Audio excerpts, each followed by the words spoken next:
네시 전도, 에티오피아 네시 전도라는 말씀으로 하나님 말씀 증거하도록 하겠습니다. 이 빌립 집사의 전도에 대한 부분이 이제 이 8장으로 마무리가 되고 이후부터는 이제 사울에 대한 사도 바울이죠. 사울을 얘기하는 사도 바울의 이야기에 사울의 이제 회심에 대한 부분, 그리고 회심에 대한 요소와 이후에 또 베드로에 대한 일이 좀 나타난 다음에 이후로는 사도행전의 거의 모든 내용이 사울의 이야기로 쫙 연결이 됩니다. 사울의 이야기로 전부 이렇게 거의 구성이 되 사도 바울이죠. 사도 바울의 이야기로 구성이 되거든요. 그러니까 사실상 이 사도행전의 거의 대부분의 이야기는 사도들의 이야기인데 전도에 대한 부분에 가장 중요하게 다뤄지는 것 중에 하나가 빌립 집사님의 전도에 대한 부분이 아주 내용도 많이 중요하게 다뤄지고 있어요. 그러니까 다른 사도들에 비해서 빌립 집사님의 이 행적에 대한 부분이 굉장히 중요하게 다뤄지고 있을 뿐만 아니라 또 사도행전 전체에 가장 우리가 큰 이제 인사이트를 주고 있는 큰 획을 그은 게 스데반 집사님의 순교잖아요. 그 순교에 대한 부분, 이제 7집사로 세운 두 집사님의 큰 역사를 하나님께서 연달아서 이렇게 기록해주고 있을 때 이걸 통해서 하나님이 이 교회가 세워지는데 교회의 모든 직분들이 사실상 당시에는 교회에 주로 활동해서 일하는 직분 자체가 장로와 그 다음에 이제 장로와 이 집사님 안수 집사님밖에 없어요. 다른 직분은 세워진 바가 없거든요. 그래서 사실상 지금 이 안수 집사님들은 요즘에 생각하는 안수 집사님의 개념으로 생각하는 건 조금 어려움이 있어요. 그러니까 지금 우리가 교회론의 발전이라는 것이 한 16세기 종교개혁 이후에 17세기 이후에 교회론에 대한 부분이 좀 많이 이렇게 구성이 되고 발전이 되고 이단적인 요소라든가 교회 운영의 잘못된 부분들 잡아가면서 역사적으로 생기는 부분이 있거든요. 그래서 이 당시에는 우리가 생각하는 것과는 좀 다른 형태의 그 직분의 체계라는 것을 좀 염두에 봐야 됩니다. 그래서 여러분이 절대 오해하면 안 되는 게 여기 안수 집사님도 안수했으니까 우리도 지나가다가 안수 집사님이 물만 보이면 안수해도 되나요? 안 돼요. 네, 이 시대적인 배경이 있어요. 그러니까 아직은 교회론적인 부분이 정확하게 확증되고 교회의 직분에 대한 이 질서에 대한 부분이 정확하게 완성되어서 구성되지 않은 그런 부분에 있어서 나타나는 아주 특수한 상황이라는 부분을 우리는 염두에 두고 오늘 본문을 좀 보셔야 됩니다. 그래서 이제 빌립 집사님이 에티오피아 내시에 대한 부분을 전도하러 갈 때 그 소문을 듣고 간 게 아니라 성령께서 알게 해주셨다라는 것을 분명히 기억하셔야 됩니다. 그러니까 우리가 신앙생활을 할 때 전도가 됐든 말씀에 대한 선포가 됐든, 제가 말씀 선포하는 것도 마찬가지예요. 이 말씀 선포도 전도의 일환입니다.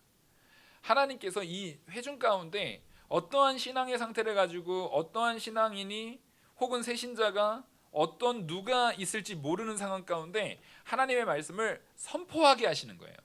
그 선포를 통해서 사실상 그 변화는 분명히 말씀드리지만 선포입니다. 설득의 과정이 아니에요. 제가 여러분들을 설득해서 여러분들을 이해시켜서 믿게 하는 요소가 아니라 하나님의 말씀을 대언해서 그 선포된 말씀이 하나님의 놀라운 역사로 여러분들에게 심겨지는 겁니다. 만약에 그 심겨진 데가 돌짝밭이면 능히 하나님께서 거기를 옥토로 바꾸실 수 있는 하나님의 능력이 임한 줄 믿습니다. 거기가 가시밭이어도 하나님께서 그 가시밭을 능히 하나님께서 귀히 역사하시는 옥토로 바꾸실 하나님의 능력 가운데 하나님은 당당하게 말씀을 선포하라는 거예요. 우리는 전할 뿐이에요.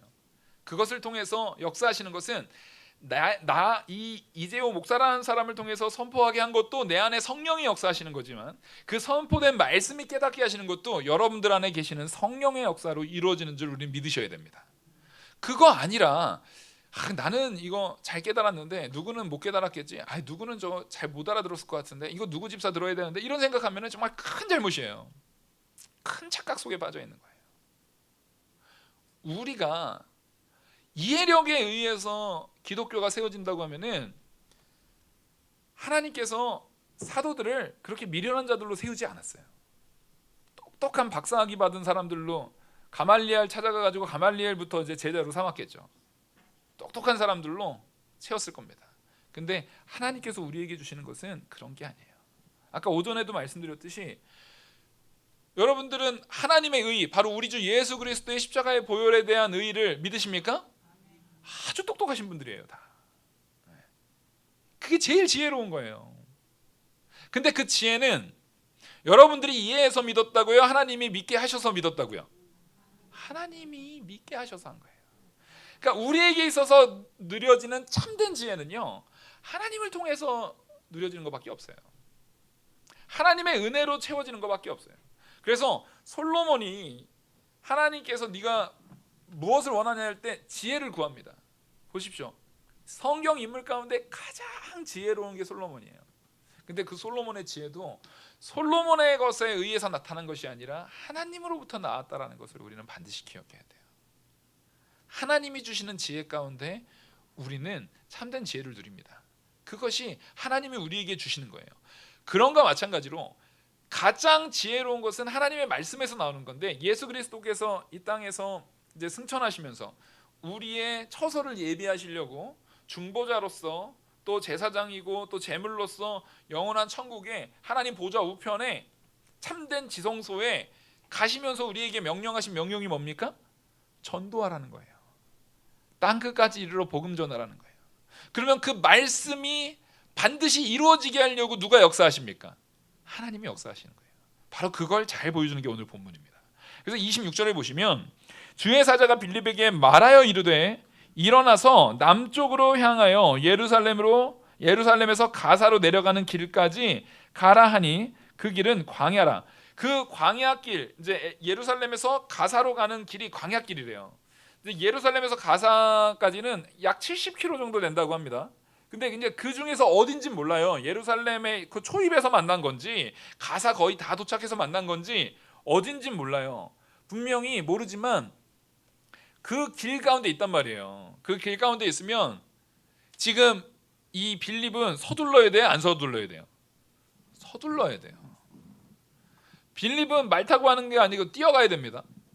근데 이 내시는 우리가 내시라고 하니까 자꾸 좀 너무 이렇게 사극의 영향이 커요. 너무 우습게 본다고요. 하찮게 보는데 이 시대에 술 맡은 관원장이라든가 이런 막 떡 맡은 관원장이라든가 이런 사람들이 다 내십니다. 그러니까 성경 인물의 내용을 보면은 제일 권력을 가진 사람들은 다 내시예요. 그러니까 당시에 이 진짜 되게 큰 권력을 가진 사람들의 상당수는 내시인 경우가 많아요. 그리고 특별히 내시들도 다 같은 내시가 아닙니다. 지금 이 내시 같은 경우는 여왕입니다. 여왕 간다게라는 것 자체가 그 여왕의 이름이 아니에요. 아비멜렉이 왕의 이름이 아니라 그 왕을 칭하는 칭호거든요. 우리도 이제 황제라고 칭하듯이 왕이라고 칭하듯이 아비멜렉이라고 했고, 또 애굽에서는 뭐라고 했어요? 바로라고 했던 거예요. 그런 것처럼 여기서는 간다게라고 하는 거예요. 간다게라는 것 자체가 그 칭호입니다. 칭호. 이 말 그대로 이 에티오피아 과거에는 구스라고 하는 그 에티오피아입니다. 그 에티오피아의 여왕, 그 여왕의 국고를 맡은 자니까 사실상 여왕의 최측근이에요. 과거에 왕정 체제에 있을 때 권력 구도는 누구랑 가까울수록 권력이 셉니까? 왕이랑 가까울수록 권력이 센 거예요. 근데 그 왕의 재산을 담당하는 사람이에요. 그 왕의 국고라는 것이 왕정에서도 녹봉을 받는 거예요. 뭐 이렇게 하면은 이게 전부 국고에 이제 국가 전체에 이제 창고가 있는가 하면 왕이 누리는 왕의 또 창고가 있어요. 그러니까 그 왕의 창고를 다스리는 거니까 그 나라에서 전쟁에서 이기거나 아니면은 무슨 조공이 바쳐지고 세금이 걷어지면 그거 안에서 국가를 운영하는 데 쓰는 그 창고가 따로 있는가 하면 그 왕의 국고가 왕의 재산을 가지고 왕도 거기서 이제 녹봉을 받는 겁니다. 그래서 그것을 관리하는 자니까 왕하고 가장 가까운 사람이에요. 그리고 이런 국고 관리는 사실상 가장 신뢰할 만한, 그러니까 최근에 뽑은 거라기보다는 아주 대대로 그 왕의 집안과 가까운 관계 속에 있는 교육을 받은 사람들이 세워지는 가능성이 높아요. 그러니까 굉장히 왕하고 가까운 사람으로서 이 내시가 큰 권력을 가지고 있는 내시입니다. 그러니까 이 내시는 만약에 예배드리러 예루살렘 예배드리러 가는데 이젠 가까운 거리가 아니거든요. 이 에티오피아가 어디에 있냐면 이집트, 그러니까 애굽보다 밑에 있습니다. 애굽보다도 더 밑에 있어요. 그러니까 아프리카 한참 밑으로 내려가야 되는 거예요. 거기서부터 예루살렘까지 오려면 일단 이 애굽을 다 지나서 그 이스라엘 가운데까지 쭉 올라오려면 한참 걸려요. 굉장히 먼 거리예요. 가까운 거리가 아닙니다. 근데 그 먼 거리를 지금 직접 와서 수레를 끌고 와가지고 수레를 끌고 왔다는 얘기는 먼 거리니까 거기에 막 음식부터 해서 한 사실상 몇 달 갈 거 계획하고 지금 올라가는 겁니다. 근데 이렇게 존귀한 내시가 사실상 아주 고위공직자거든요. 고위공직자가 올라가는데 그냥 수레하는 마부랑 자기 둘이 왔겠어요? 군대 이끌고 오는 거예요. 왜냐면 이 사람 죽으면 큰일 납니다. 네. 그 나라에서는 이 내시가 죽으면 큰일 나요. 근데 사실 그 오는 길 내내 강도와 도적들이 많아요, 안 많아요? 강도와 도적들이 많은 겁니다. 광야마다 강도들은 항상 있어요. 그리고 국경을 지나가는 거기는 항상 무법지대입니다. 굉장히 우범지대이기 때문에 위험한 경로예요, 이게. 거기서 오는 것 자체가 굉장히 위험한 경로입니다. 근데 그 경로를 언제나 뚫고 항상 매년 그 절기 때마다 아마 이게 6월절이 됐든 무슨 절기가 된 것 같아요. 그 절기 때마다 지금 매년 올라와서 하나님 앞에 예배드리고 가는 진짜 귀한 신앙을 지내고 있던 사람이에요. 귀한 신앙의 모범을 보였던 게 바로 이 에티오피아 내시입니다. 근데 이 사람이 올라올 때 당연히 군인들도 많이 동행을 했을 겁니다. 안 그러면 위험하거든요. 우리가 여기에서 잘 알아볼 수 있는 게 뭐냐면, 아니 이 사람이 뭐가 부족해서 정말 그 에티오피아의 아주 고위공직자고 왕의 측근이고 또 당연히 부자겠죠. 당연히 부자에다가 권력자란 말이에요. 근데 그 아무리 권력자라 할지라도 누구를 만나면은요, 진짜 하나님을 만나면 그 먼 거리고 뭐고 자기의 것을 내려놓고 오게 되는 거예요. 지금 이 정도의 권력자가 여기 왔다 갔다 하려면 몇 개월이거든요. 1년 중에 몇 개월은 그 예배 때문에 자기가 그 나라의 큰 일을 맡고 있는 거기를 봉석으로 놔둬야 되는 거 아니에요. 그러면 불안해요, 안 불안해요? 아니 권력 얼마나 이 왕정 체제에 있는 사이에서의 권력 다툼은 얼마나 첨예하고 서로 막 음모가 막 있는지 우리는 드라마 봐서 잘 아시잖아요. 사극 많이 보셔가지고 잘 아시잖아요. 음모가 얼마나 이게 심각한지. 그럼에도 불구하고 지금 자국이 아니라 이스라엘까지 가서 예배를 드리는 거예요. 그리고 이스라엘이라는 것 자체가 사도행전의 상황을 보셔야 됩니다.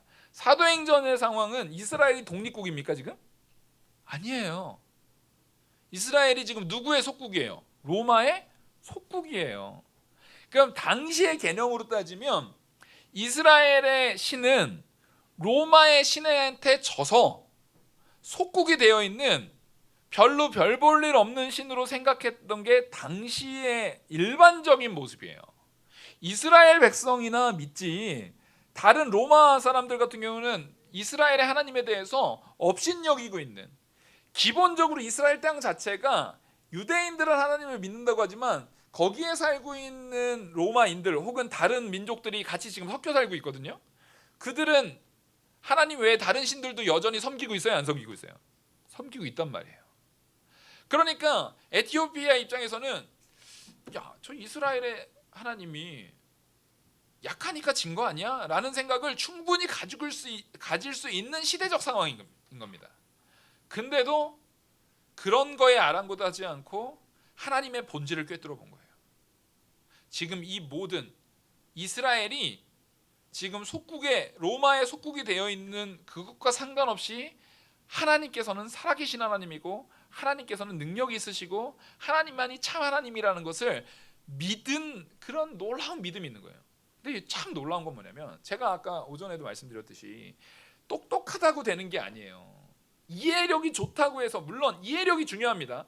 이해력이 중요해요. 저도 그래서 되도록이면 될 수만 있으면 우리 성도님들을 이해시키려고 제가 막 많은 그런 설교 준비할 때 많은 요소들을 고민을 해요.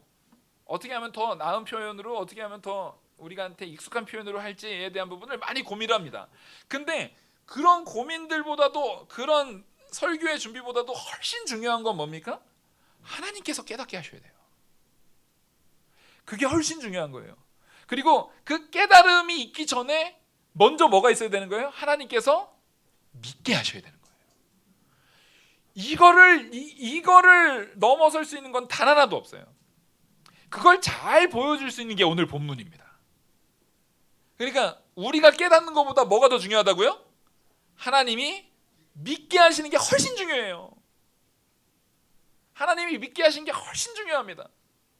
분명히 말씀드리지만 제가 목회하는 것도 제가 어느 날 신학서정을 잘 보고 성경책 잘 보고 하다 보니까 내가 깨달아 보니까 하나님 말씀이 맞네. 하나님 말씀이 옳으네. 이게 합리적이네. 그래서 갑자기 그때부터 목회자로 해가지고 내 목회를 해야겠네. 이거 합리적인 거 보니까 이게 맞네. 그러니까 내 목회해야지 한 게 아니에요 전혀. 먼저 저도 언제 믿었는지도 모르게 지금 딱 떠올려 보면은 제가 은찬이 나이 정도 때가 확실히 믿음이 있었던 것 같아요. 예. 왜냐하면 주일날 교회를 나가야 되는데 일단 처음에는 형님이 무서워가지고 나갔지만 나중에는 뭐 때문에 내가 나갔냐면 진짜 내가 게으름 피다가 하나님한테 혼나는 거 아니야? 그러니까 혼나는 게 물론 이런 거죠. 그러니까 부모님이요 자녀들이 교회 잘 신앙생활 안 하고 할 때 많이 혼내셔야 돼요. 아니 정말로 호되게 하셔야 돼요. 왜냐하면 진짜 내가 형한테 혼나는 것처럼 혹은 우리 어머니 아버지한테 혼나는 것처럼 하나님한테 혼나는 거 아니야라는 생각이 그때 들었어요. 근데 우리 부모님도 형도 아무 내가 교회를 나가거나 말거나 그냥 내비뒀으면 그런 생각 들었을까요? 안 들었을까요? 안 들어요. 그러니까 그때 하나님께서 내리시는 벌이 제 머릿속에 제 인식 속의 벌은 아버지한테 혼나는 것처럼 혹은 큰형한테 혼나는 것처럼 혼나는 거 아니야? 그게 왜냐면 그 나이 때는 그게 벌이니까 그게 무서운 거니까 그때 그런 생각이 딱 들어서 그리고 그때 제일 무서웠던 게 뭐냐면 교회 가는 거야 뭐 사실은 당연히 가는 거였어요. 근데 요절을 외워야 되는데 제가 그래서 초등학교 때 요절 한 번도 안 빠지고 항상 외웠습니다. 요절 한 번도 안 빠지고 항상 외웠는데 요절 안 외우면은 하나님한테 혼나는 거 아니야? 이런 생각이 들었어요. 이게 되게 수준이 낮은 믿음이죠. 되게 연약한 아주 우리가 보면은 어린아이가 생각하는 참 재밌는 믿음인 것 같은데 그 믿음은 확고하게 누가 세워준 겁니까? 하나님이 세워준 거예요. 여러분 이 믿음에 대한 부분이 저는 제 인생에 있어서 제일 중요한 순간은 제가 목사 안수 받은 때거나 신학교 들어가가지고 강의 가운데 참된 하나님의 놀라운 비밀의 지혜를 깨달은 순간보다 그때가 훨씬 귀한 거예요. 물론 하나님께서 저를 믿게 한 것은 그거보다 더 전인 거라고 믿어요. 제가 근데 스스로 인식했을 때 내가 요절 안 해오면은 하나님한테 혼날 텐데 내가 예배 시간 이거 늦게 가면 하나님 혼날 텐데 혹은 뒤에서 제가 이렇게 막 떠들지는 않았어요. 떠들진 않았는데 예배 드릴 때 이렇게 보고 손으로 진짜 제가 아무래도 그 어렸을 때 확실히 좀 이게 되게 분주한 그런 게 손 가지고 숙이면 이러고 있었거든요. 제가 계속 이러고 있었어요. 이러고 있다가 하나님 말씀 똑바로 안 듣고 그러면은 하나님께서 벌 내리신다고 막 우리 선생님들이 막 그런 얘기 자주 하셨거든요.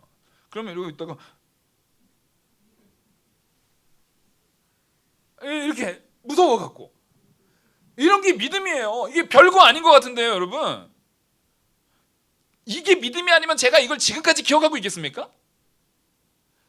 그때 하나님께서 저에게 분명히 너 그거 하면 안 된다라는 것을 그때는 순간이었던 것 같지만 시간이 지나면 지날수록 그게 더 확고하게 세워지는 거예요.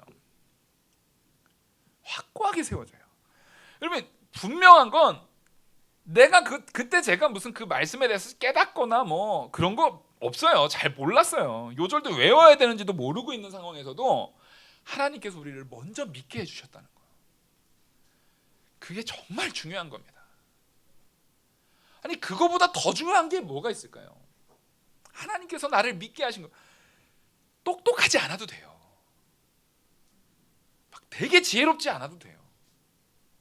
물론 이후에는 자라나면서 이 목회자가 제가 이제 목사 안수도 받고 신학도 공부했는데도 불구하고 여전까지 지금까지도 말씀에 대한 성경에 대한 이해 없이 이 뜻에 대한 분석 없이 해석 없이 이거에 대한 연구 없이 아직도 이 말씀이 뭘 얘기하는 건지도 모르면서 그러면 되겠어요 안 되겠어요? 그러면 안 되죠. 당연히 아직도 하나님 믿게 했으면 됐지, 믿으면 땡 그거면 된 거야, 딴 거 필요 없어 이러면 안 되죠. 당연히 점점 자라나야 되죠. 더욱이 목회자의 직분이 있으니까 당연히 목사는 그 믿음의 근거로 하나님께서 이끌어 주시는 인도에 따라서 목사는 반드시 지혜로워야 됩니다. 목사는 반드시 지혜로워야 돼요. 반드시 똑똑해야 돼요. 하나님께서 그 목회자를 세우기 위해서는요, 좀 부족했던 자도 하나님의 능력으로 지혜롭게 바꾸신 줄 믿습니다. 저 분명해요 그거. 여기 보시면 제가 분명히 옛날에보다 확실히 똑똑해졌어요. 목회하고 나서. 이거 놀라운 은혜예요. 여러분들은 별로 안 놀라실지 모르겠지만 딴 사람은 모르죠. 근데 저는 알잖아요. 저 자신은 얼마나 놀라운지 몰라요. 이게 가능해 이게? 이게 말이 안 되는 거예요. 어떻게 이 말씀, 제가 제일 많이 읽었던 책이 한 권을 제일 많이 읽은 책이 20번 넘게 읽은 책이 있거든요. 제일 많이 읽은 책이 그 중에는 이제 좋아서 읽은 책도 있지만 근데 그런 책이 한두 권이 아니에요. 여러 권이에요. 그러면 왜 그렇게 많이 읽었을까요? 1번 너무 재밌어서, 2번 뭔 소리인지 몰라서. 뭐였겠어요? 2번이에요. 뭔 소리인지를 모르겠는 거예요. 자존심이 상하더라고요. 내가 분명히 신학을 지금 공부하고 있는데 한국말로 돼 있는데 읽었는데 무슨 말인지 몰라요. 이게 뭐가 문제가 있는 거잖아요. 책에 문제가 있을 리는 없고 나한테 문제가 있는 거죠. 그래서 알 때까지 읽었어요. 알 때까지. 깨달아질 때까지. 근데 여기서 중요한 비밀은 뭔지 아세요? 읽다 보니까 여러 번 읽다 보니까 깨달아지는 거, 그것도 사실이죠. 그것도 맞아요. 근데 분명한 건 여러 번 읽는 과정 가운데 깨닫게 하신 이도 하나님이었다라는 걸 고백하게 되더라고요. 왜냐하면 일단 제가 그거 이해 안 됐다고 해서 여러 번 읽을 놈이 아니거든요. 같은 책, 그것도 이해도 안 되고 신학책이 재미도 없어요. 같은 책을 5번 이상 보는 건 정말 고통스럽습니다. 안 해보셔서 잘 모르시겠지만 정말 고통스러워요. 정말 이것보다 더 심한 고통이 있을까 막. 근데 그거를 10번 넘어가면 너무 힘들어요 정말. 그래서 하나님 앞에 정말 하나님께서 저한테 딱 하나 너 안 할 수 있는 거 내가 허락한다, 딱 하나 안 할 수 있는 거 나한테 부탁해라 그러면 공부 안 하고 싶어요. 정말로 그거 안 하고 싶어요. 근데 하나님께서 우리에게 그걸 깨닫게 하시는 역사, 제가 여러 번 봐서 이해했다가 아니라는 걸 분명히 아셔야 돼요. 그 순간에 그 과정 가운데 하나님께서 깨닫게 하시는 역사를 허락해 주시는 거예요. 근데 보통은 저처럼 그렇게 여러 번 하기 전에 먼저 깨닫더라고요. 저는 특별히 좀 무식해가지고 특별히 무지해가지고 더 많이 걸렸던 것뿐이고 대부분은 한 3번 가면은 보통 깨닫는데 참 안타까운 거죠. 그래서 기도 많이 했어요. 아니 세우시려면 좀 똑똑해라도 하신 다음에 좀 써주시지. 근데 분명한 건 여러 번 봐서 알게 되니까 하나 장점이 있어요. 나를 자랑할 게 없어. 분명히 누가 했다라는 걸 확고하게 세우는 거예요. 하나님이 하다 안 되니까 이젠 하나님이 알게 하셨나 보다 하는 마음이 들어요. 여러분 근데 이게 저는 오히려 그래서 감사합니다. 차라리 빨리 이해 안 된 게 저한테는 큰 은혜예요.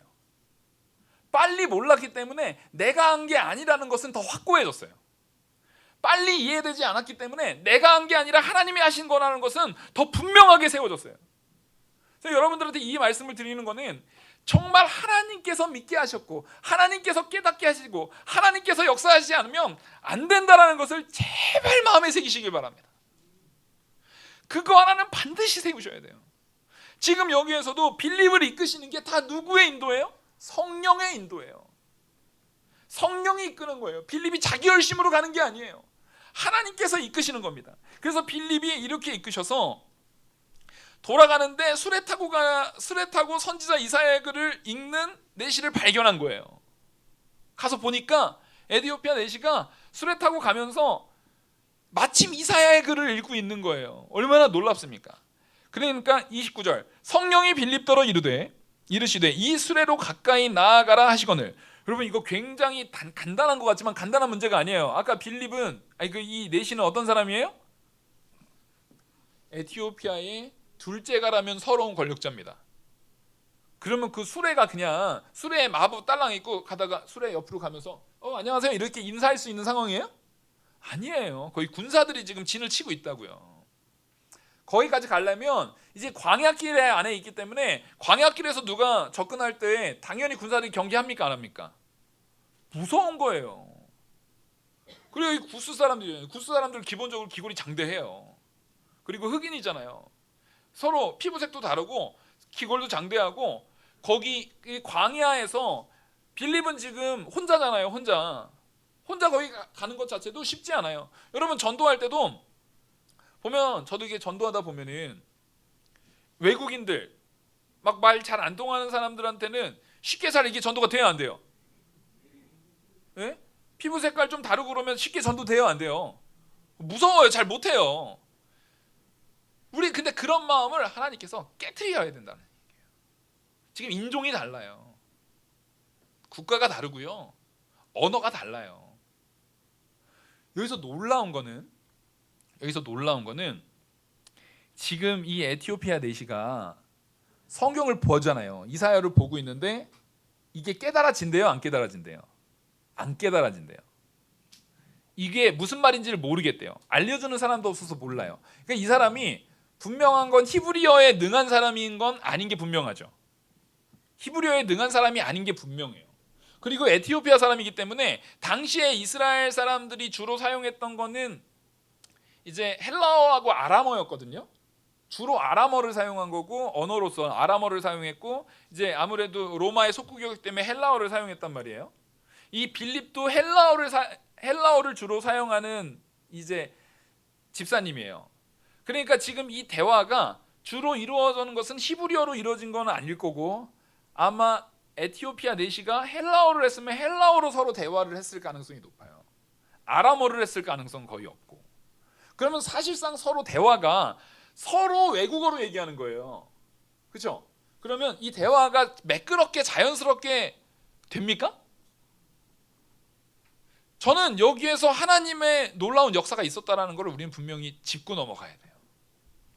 언어적인 부분까지도 하나님께서 말씀을 증거하기 위한 하나님의 놀라운 능력으로 열어주셨다라는 것을, 왜냐면 우리는 그거를 유추해 볼 수 있는 게 바로 얼마 전에 오순절 성령 강림일에 다른 내가 한 번도 가보지도 않았던 그 사람들의 언어로 방언으로서 사람들한테 말씀을 전하잖아요. 언어가 열려버리는 역사를 보이잖아요. 그 중에 한 명이 이 빌립이에요. 그러니까 그런 역사가 지금 이 안에도 있었겠다라는 부분을 우리는 좀 심적으로 이해하고 있어야 됩니다. 그러니까 하나님의 말씀이 그 복음이 전해지는 그 사건 가운데는요, 하나님께서 직접 개입하셔서 놀라운 일들, 사실상 언어에 대한 부분이 열리는 것은 여기서 나타나는 다른 놀라운 일들에 비해서는 별로 대단한 일도 아닐 정도로 그런 일들을 하나님께서 역사하고 있다는 겁니다. 뿐만 아니라 여기서 이 에티오피아 내시가 왔다 갔다 하는 그 수레 안에서도 계속 성경을 보고 있다라고 그러잖아요. 그러니까 이게 진짜 이 믿음이 얼마나 귀하고 확고한지를 보셔야 되는 거예요. 여러분 우리 집에서 성경 한글로 잘 되어 있는 거, 지금 이게 성경을 히브리어로 되어 있는 성경 혹은 히브리어 헬라어로 되어 있는 성경 가지고 우리 성도님들한테 읽으시라고 하면 읽으시겠어요? 저도 못 읽어요. 잘 힘들어요. 그거 한 절 읽으려면은 한 한 몇십 분 걸려요. 다 사전 일일이 찾아가면서 봐야 돼요. 얼마나 힘든 일입니까? 근데 여기에서는 지금 에티오피아 말로 성경 번역됐습니까? 아니에요. 전혀 성경 번역이 되어 있지 않은 때예요. 여기에서 지금 보고 있는 건 구약 성경 히브리어로 적혀 있는 구약 성경 가지고 지금 이사야서의 본문을 보고 있는 거예요. 그러니까 지금 이 에티오피아 내시가 말하는 게 그거예요. 이거 깨닫느냐라고 물으니까 31절 대답하되 지도해 주는 사람이 없으니 어찌 깨달을 수 있느냐 하고 빌립을 청하여 수레에 올라와 같이 앉으라 하니라. 지금 내가 이거를 사실상 히브리어 제대로 알지도 못하고 깨닫지도 못하는 말인데 내가 이거 어떻게 깨닫겠느냐라고 말했다는 얘기는 지금 모르는 말씀을 왔다 갔다 제가 볼 적에는 이게 몇 년 차인지는 모르겠지만 굉장히 오랜 시간 온 것 같아요. 뭐 새파랗게 어린 내시가 여왕의 국고를 담당하진 않을 거 아니에요. 이게 그래도 또 이 수레를 이 군사를 거느리고 예루살렘까지 호위 받으면서 올 정도면은 신뢰 관계가 있으니까 보내지 신뢰 관계도 없는 그런 새파란 그런 이제 관리들을 여왕이 허락해 줬을 리가 없잖아요. 이 사람은 왔다 갔다 그 수년을 왔다 갔다 하면서 이해하지도 못하는 이 말씀에 대해서 계속 보고 있는 거예요. 아까 제가 말씀드렸죠. 이해 못하는 그 책 계속 보는 게 힘들다고요? 안 힘들다고요? 너무 힘들어요. 진짜. 너무 힘든 일이에요. 근데 할 수 있는 가능성 중에 하나가 뭐냐면 하나님께서 저한테 주셨던 큰 은혜. 그 이해는 안 되는데 거기에서 매번 볼 때마다 조금씩 하나님께서 열어주시는 그 비밀의 은혜가 느껴지는 거예요. 그 내용 중에 저야 한글로 된 그 신학책을 보는 거니까 100%다 이해가 안 되는 게 아니라 그 중에 이해 안 되는 요소들이 있는 거죠. 근데 그 전에 이미 알고 있었던 말씀들을 다시 보면서 전에 이미 알고 있었던 건데 그게 어떻게 와닿는? 더 큰 은혜로 와닿는 은혜들을 하나님께서 채워줘요. 내가 그걸 이해했느냐 안 했느냐보다 하나님 말씀에 순종하여서 그 성경을 보고 하나님 말씀에 순종하여서 그 신학을 위해서 애쓰는 그 과정 가운데 하나님께서 베풀어 주신 은혜가 크다라는 걸 좀 제발 좀 발견했으면 좋겠어요. 우리 성경 읽기 하는 거 하고 계시죠? 아멘? 지금 아멘 못 하시는 분들은 지금 불안해 지금. 하고 계실 줄 믿습니다. 그 보셔야 돼요. 제가 열심히 요약을 하는데 하도 이게 요약을 하려다 보니까 점점 길어지니까 그 요약 자체가 너무 길어서 안 읽으신다라는 이야기들이 있어가지고 그래서 제가 그 요약마저도 지금 막 줄이고 있잖아요 요즘에. 그래서 시간이 더 걸려요.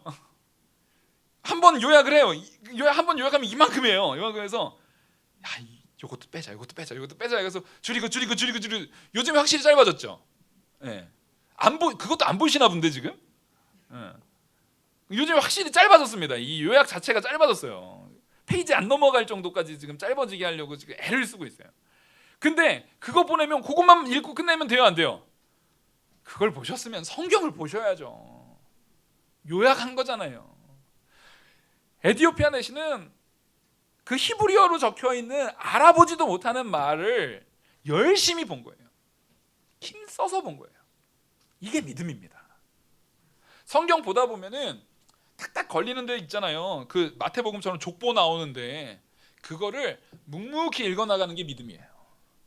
이 사람 이름 왜 나온지도 모르겠는 이름 계속 누구는 누구 아들 이거 왜 나오는지 모르겠는데 그것을 묵묵히 하나님의 은혜로 기쁨으로 읽어나가는 게 믿음이에요. 우리 그거 해내셔야 되는 거예요. 그렇게 해낼 때 하나님께서 누굴 만나게 하시는 거예요? 그 말씀의 비밀이 깨닫게 하시는 놀라운 사람을 하나님께서 보내주시는 거예요. 만나게 하시는 거예요. 혹은 하나님께서 깨닫게 하시는 거예요. 말씀 가운데 그것이 깨달아지게 하시는 거예요. 그게 하나님의 역사입니다. 그리고 그것을 공식적인 시간으로 하나님께서 허락하신 게 뭡니까? 바로 이 예배입니다. 하나님이 공식적으로 말씀을 해석해 주는 시간으로서 우리에게 주신 시간이 바로 이 공예배예요. 새벽 예배고요. 그럼 우리가 그 예배를 위해서 힘써야 돼요? 안 힘써야 돼요? 당연히 힘쓰셔야 돼요. 당연히 애쓰셔야 돼요. 또 이 에티오피아 내시를 통해서 우리가 배워야 될 점이 뭐냐면 이스라엘 백성들이, 우리가 요즘에 선지서를 쫙 하니까 아는 게 뭡니까? 선지서에서 나타나는 이스라엘 백성들의 죄들, 이게 우리가 열왕기하고 역대기를 보면은 이스라엘 백성들이 제일 많이 지었던 죄, 그 죄 가운데 제일 많이, 왕들이 제일 많이 했던 죄로 제일 많이 나오는 것 중에 하나가 뭡니까? 산당을 없애지 않는 거예요. 산당을 짓고 산당을 없애지 않고, 이거예요. 산당을 짓거나 아니면 있는 산당을 없애지 않거나, 이게 항상 제일 많이 나오는 죄예요. 그 산당 왜 지었는데요? 자, 여러분들이 지금 오해하고 있는 게, 산당은 우상 섬기려고 산당 지은 거 아니에요. 그 산당에서 하나님 섬겼어요. 그 산당에서 하나님 앞에 예배 드렸다고요. 그럼 이상하죠? 하나님 앞에 예배를 드리는데 하나님께서 그걸 왜 뭐라고 해요? 당시에는 하나님께서 반드시 제사 드리려면, 하나님 앞에 나아오려면 그 절기 때 어디로 와야 돼요? 예루살렘으로 와야 돼요. 근데 사람들이 이제 누구 편하려고? 자기 편하려고 산당 지어놓고, 아유 하나님 어디서나 계신데 여기서 하면 되지, 그렇게 하는 거예요. 물론 상황상 한시적으로 이스라엘 백성들도 포로로 잡혀갔을 때는 하나님께서 그 지역의 회당을 통해서 하나님 앞에 말씀 순종하고 예배하고 하는 걸 허락하셨습니다. 지금 코로나 가운데에서도, 코로나 상황 가운데 어쩔 수 없이 우리가 영상 예배를 하잖아요. 이런 게 있을 수 있지만, 코로나 상황이 딱 끝나면, 이게 해결이 되면 바로 예배 자리로 나오셔야 돼요, 안 나오셔야 돼요? 아니, 해보니까 방송 예배 편한 것 같아요. 해보니까 집에서 TV 큰 걸로 보니까 화면빨로 이렇게 보는 것도 괜찮은 것 같아요 하면서 계속 하면 돼요, 안 돼요? 안 돼요. 그거 허락되는 게 아니에요. 지금 에티오피아 내시는 부자고 자기 나라에다가 산당 하나 지은 게 어려워요? 산당 하나 짓는 게 어려워요? 어렵지 않아요.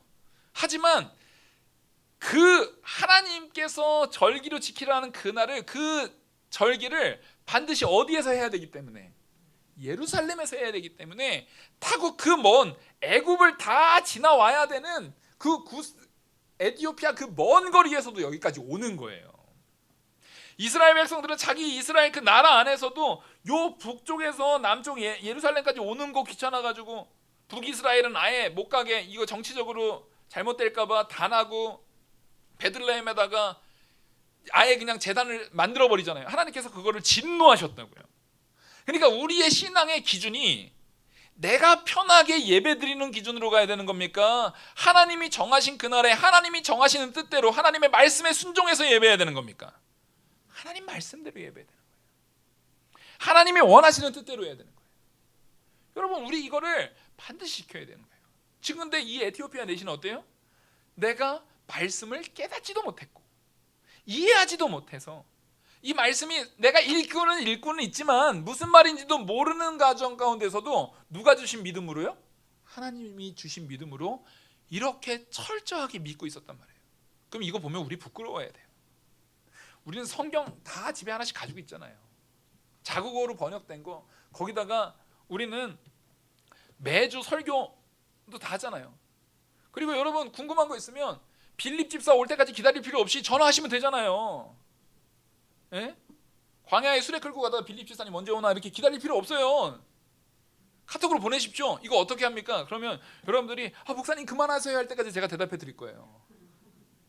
이제 그만 좀 해주세요. 오늘은 된 것 같아요 할 때까지 제가 아주 자세하게, 원하시는 만큼 자세하게 충분히, 만약에 제가 무식해서 모를 수 있어요. 제가 항상 제가 모르는 게 많거든요. 만약에 여러분들이 질문한 게 제가 모르는 거면 제가 공부해서라도 알려드릴게요. 그걸 위해서 제가 찾아가서 교수님이 됐든 다른 그 분야의 전문가인 목사님을 찾아가서든 제가 공부해서 와서라도 반드시 알려드리겠습니다. 빌립 집사님 기다리지 않아도 돼요. 이재용 목사한테 카톡만 보내셔도, 전화만 하셔도 해결이 돼요. 근데 우리가 그만한 열심을 얼마나 하고 있습니까? 얼마나 노력하고 있나요? 우리 이거 진짜 잘 배워야 됩니다. 빌립 집사를 하나님께서 보내준 걸 에티오피아 내신을 알고 바로 부르는 거예요. 바로 올라와서 알려달라는 거예요. 그러니까 빌립 집사님이 올라가서 이사야의 내용을 딱 읽으면서 읽어주는 거예요. 읽어주니까 이 사람이 누구냐? 이 사람이 지금 이 글 쓴 사람을 얘기하는 거냐 다른 사람을 얘기하는 거냐 하면서 물어보는 거예요. 지금 에티오피아 내시가. 그랬더니 빌립 집사님이 그 읽은 글을 통해서 누구까지? 예수 그리스도에 대한 이야기까지 쫙 풀어서 복음의 비밀을 풀어주고 전도하는 겁니다. 전도는 다른 게 아니에요. 복음의 비밀을 풀어주는 거예요. 그래서 사실상 우리가 밖에서 노방전도하는 것도 중요합니다. 노방전도하는 거 그거는 우리의 사명이기 때문에 반드시 해야 돼요. 꼭 좀 참여해 주십시오. 근데 진짜 여러분들이 제일 중요한 전도는 제가 볼 적에 제일 전도를 잘하고 제일 중요하게 전도 생활 열심히 하는 사람들은 누구냐면 주변 사람들하고 가깝고 친하게 잘 지내는 사람이 제일 훌륭한 전도자예요. 제일 훌륭한. 주변 사람들 잘 섬기고 주변 사람들한테 잘 대해주고 주변 사람들한테 잘 베풀고 잘 포용해서 그 사람만 보면 근데 교회 가면 뭐 배워? 라는 말이 스스로 나올 수 있게 하는 거예요. 그래서 한번 와봐. 데려오고 같이 그 사람 막 커피도 사주면서 그게 관계 전도죠. 같이 막 교제해 가면서 그 사람한테 우리 교회 다니면서 우리 목사님 통해서 이렇게 배운 건데 이건 유익이 있는 것 같으면서 대화 나누고 교제 나누고 이게 제일 중요해요. 사실은 그렇게 해서 와 보라라고 하는 거예요. 왜냐하면 여러분들이 전도진 안아주면서 예수 믿으세요 하면서 복음의 비밀을 거기에서 잡아놓고 풀어주실 수 있으세요? 요즘에는 안 있어요. 그러면 그거를 풀어줄 수 있는 제일 좋은 장소는 어디예요? 교회예요. 예배당이에요.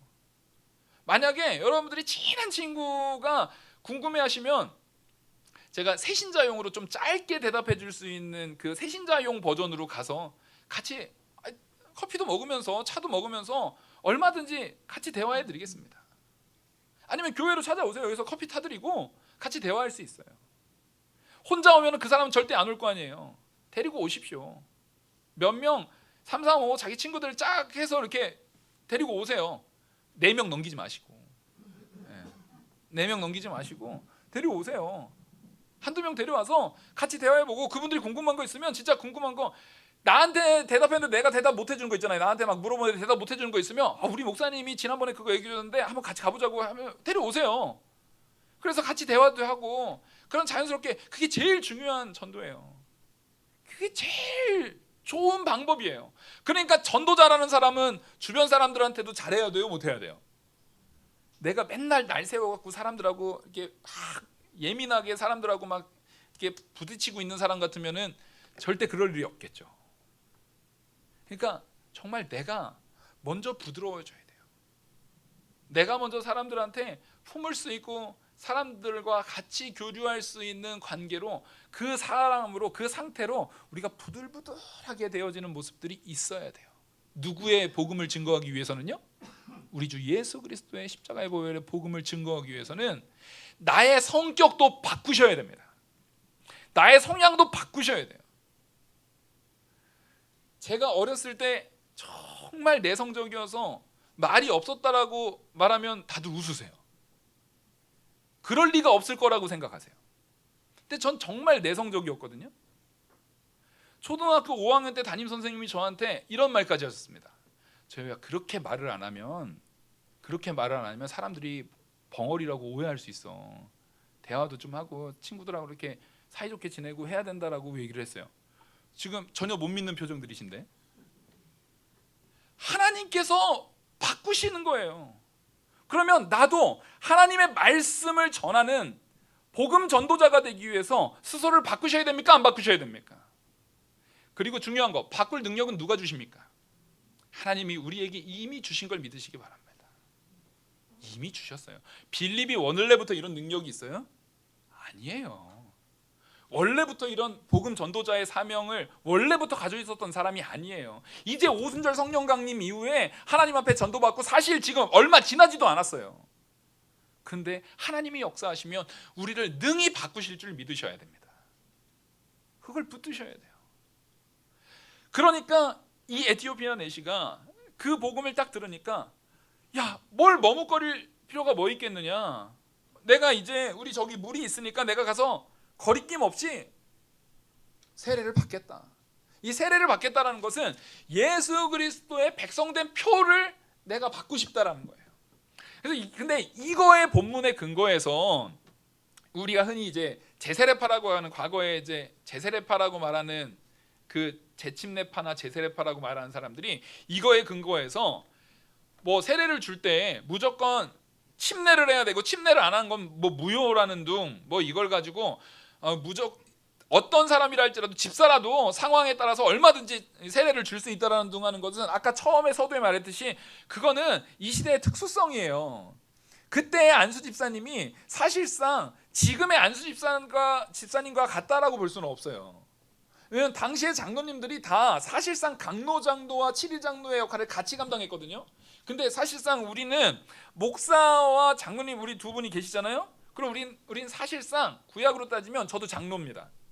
저는 강도장로. 근데 이게 시간이 지나면서 목회자는 강도장로로서 말씀을 증거하는 일에 특화되어서 말씀을 강도한다라는 거예요. 말씀을 가리킨다라는 거예요. 그래서 저는 강도장로로서의 역할을 하고, 강도장로로서 당회장 권한이 있어가지고, 당회장 권한이 있는 게 별거 아니에요. 당회의 시작과 끝, 그 당회를 주관하고 그것을 회의를 주관하고 같이 하는 거지, 당회장이라 해서 뭐 의결권이 2개고 3개고 그런 게 아니에요. 저는 강도장로에 대한 부분의 역할을 감당하는 겁니다. 그러니까 이 설교 권한에 대한 부분은 저한테 있는 거예요. 근데 우리 두 분 장로님은 칠위장로로서의 역할을 또 감당하시는 거예요. 이게 굉장히 중요한 겁니다. 그러니까 여러분들은 장로님들이 교회의 질서를 위해서 이거는 따라 주십시오라고 했을 때 순종하셔야 돼요, 안 하셔야 돼요? 순종하셔야 돼요. 요즘에는 집안 자체에서 부모에 대한 권위가 없어지다 보니까 교회에서 어른이 뭐라고 얘기를 하면, 특히 장로님들이 뭐라고 얘기를 하면, 아니 장로님 뭐라고 내가 그 말을 왜 들어야 돼? 하고 기분 나빠하면은, 성경적으로 따지면은요, 하나님께서 가만 안 두십니다. 그 권한을 누가 주신 거예요? 여러분, 기름 부어 세우신다라는 거, 안수에서 기름 부어 세운다라는 것은 간단한 문제가 아니에요. 우리 영화교회가 하나님의 말씀 가운데 바로 세우게 하려고, 목사도 이 안수를 받은 목사를 청빙해서 오는 거잖아요. 근데 잘 생각해 보십시오. 제 목사 안수는 영화교회가 준 게 아니에요. 그죠? 제 목사 안수는 영화교회가 준 게 아니에요. 그러면 영화교회 안에서 오직 영화교회만을 위해서 영화교회를 세우려고 영화교회에서 안수를 주는 직분은 딱 누구밖에 없습니까? 장로님하고 안수 집사님밖에 없어요. 그러면 여러분들은 정말로 그 장로님들과 안수 집사님들이, 이제 앞으로 우리 교회는 안수 집사님도 세워져야 되는 겁니다. 그래서 지난번에도 우리 이제 사실상 우리 당회 안에서도 이제 재직회까지 거쳐서 당회 안에서도 앞으로 중직자, 이제 안수 집사 이상, 권사님 이상들을 뽑을 때는 반드시 이제 11조 교인이어야 되고, 그런 부분에 대한 원칙을 우리도 정해야 됩니다. 지금 그게 정해져 있지 않아요. 사실 그러면 안 되거든요. 왜냐하면 지금 말씀드렸던 것처럼 교회를 세워나가는데 하나님께서 기름 부는 거예요. 근데 저야 영화교회에서 기름 부은 게 아니라니까요. 다른 데서 말 그대로 총회 안에서 안수를 받아서 오는 거지만, 영화교회만을 위해서, 제가 전에도 말씀드렸지만 저는 하나님께서 여기에서 빼서 다른 교회에 또 사역을 하게 하려면은 제가 그걸 막을 수가 없어요. 자손 만대 이르기까지 제가 우리 아들도 여기서 목회시키고 우리 손자도 여기서 목회시키고 그런 거 할 수 있나요? 그런 거 하면 안 돼요. 근데 장로님이나 안수 집사님 그 직분, 영화교회에서 이 직분을 세우는 분들은 그렇게 돼야 됩니다. 그게 복인 거예요. 장로님 가정에서 안수 집사님, 장로님, 그 딸들은 권사님이 계속 나오는 게 그 가정의 복이에요, 아니에요? 그 복인 줄 믿으셔야 됩니다. 자손 만대 이르기까지 그 교회를 세워나가는 일에 있어서 잘 세워져 나가는 거, 그게 복이에요. 저도 진짜 간절히 바라는 것 중에 하나가 뭐냐면, 제가 여기서 목회를 하는데 우리 건호나 우리 연채가 영화교회에서 잘 자라가지고 영화교회의 귀한 일꾼으로, 정말 귀한 직분자로 잘 세워지는 거 제가 바라겠어요, 안 바라겠어요? 바래요. 진짜 간절히 원해요. 그 교회를 정말 귀한 일꾼으로 직분 받아서 섬김을 그 교회를 위해서 헌신하고 섬기는 일, 이거 너무 복된 일입니다.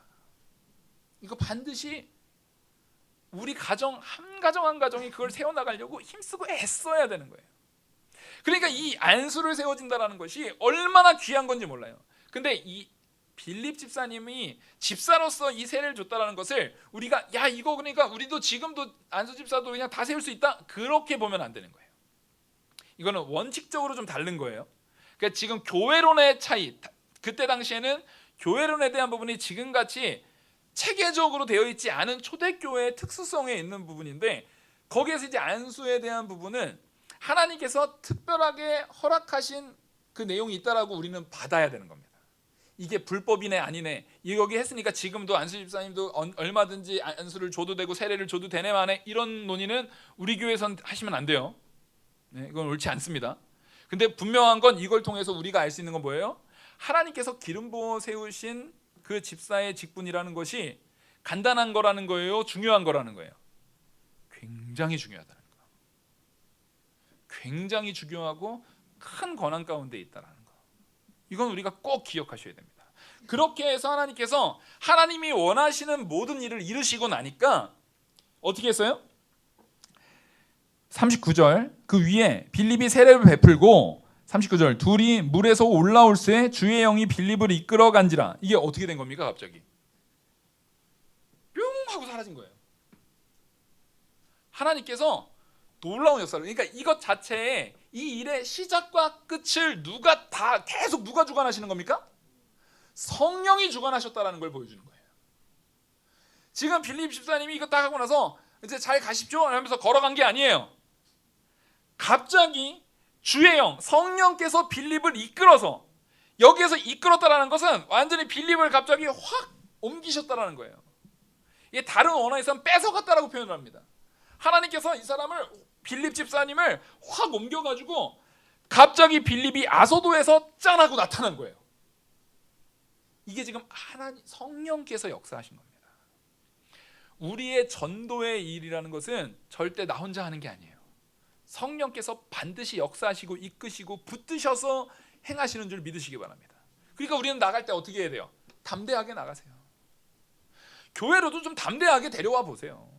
담대하게 질문도 하고, 담대하게 말씀도 전하고, 담대하게 주변에 친한 친구들, 친한 주변의 이제 이웃들, 이런 사람들한테 교회 가자고 하면 요즘에는 막 눈치 보여가지고 교회 가자고 하면 사람들이 다 싫어하니까 일부러 안 한다라고 하면은 그 믿음 안 쓰는 겁니다. 그거 큰일 나는 거예요.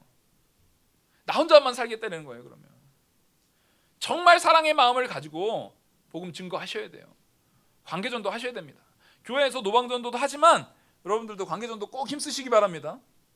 빌립 집사님처럼 가서 말씀을 해석해 주지 못할 망정 뭔 하셔야 돼요? 연결이라도 시켜주셔야죠. 와 보라고라도 해주셔야죠. 그 질문에 대한 답을 꼭 주일이 아니더라도 평일에라도 와서 진짜 커피 한 잔, 우리 교회 가서 커피 한 잔 먹고 오자고 하고 얘기 나누세요. 그럼 제가 쪼르륵 내려올게요. 어디 안 가 있습니다. 저희 기도실에 있어요. 미리 알려주시면 쪼르륵 내려와서 거기에서 질문할 거 하고, 그런 관계 속에서 하나님께서 우리 영화교회가 이 사당 안에서, 이 사당동 안에서, 특히 또 특별히 또 이 서울 땅에서 하나님 말씀에 대한 궁금증을 잘 해결해 주는 교회, 뭘 질문하더라도 정말 성실하게 답변해 줄 수 있는 그런 교회로 세워지기를 간절히 바랍니다. 기도하시겠습니다. 은혜와 사랑이 많으신 하나님 아버지, 하나님의 은혜로 우리가 믿어졌고 깨달아졌고 그 깨달은 바를 선포할 수 있는 귀한 사명 받은 줄 압니다. 그 일을 위해서 힘쓰는 자들 되게 하시고, 또 우리의 믿음의 힘씀이 에티오피아 내시처럼 내가 아직 모르는 상황 가운데 있다 할지라도, 이해하지 못하는 상황 가운데 있다 할지라도 하나님을 사랑하는 마음으로, 말씀을 사모하는 마음으로, 성경을 사모하는 마음으로 보고 또 보고, 하나님의 예배를 위해서 먼 거리를 마다하지 않고 내 유익을 다 저버리고 하나님을 찾아가는 그 귀한 믿음, 귀한 발걸음을 떼는 믿음을 우리에게 허락하여 주시옵소서. 그래서 우리 영학교회가 그런 신앙의 믿음으로 확고한 자들로 가득 채워지게 하시고, 또 빌립 집사님처럼 복음을 전하는 데 있어서 힘쓰는 자들로 가득 채워지게 하시고, 그래서 복음이 전해지는 정말 교두보로서의 역할을 이 사당동 땅 안에서 또 이 서울 안에서 잘 감당하는 우리 영화교회로 세워 주시옵소서. 이 모든 말씀 살아계시는 우리 주 예수 그리스도의 이름으로 기도 올리옵나이다. 아멘. 찬송가 206장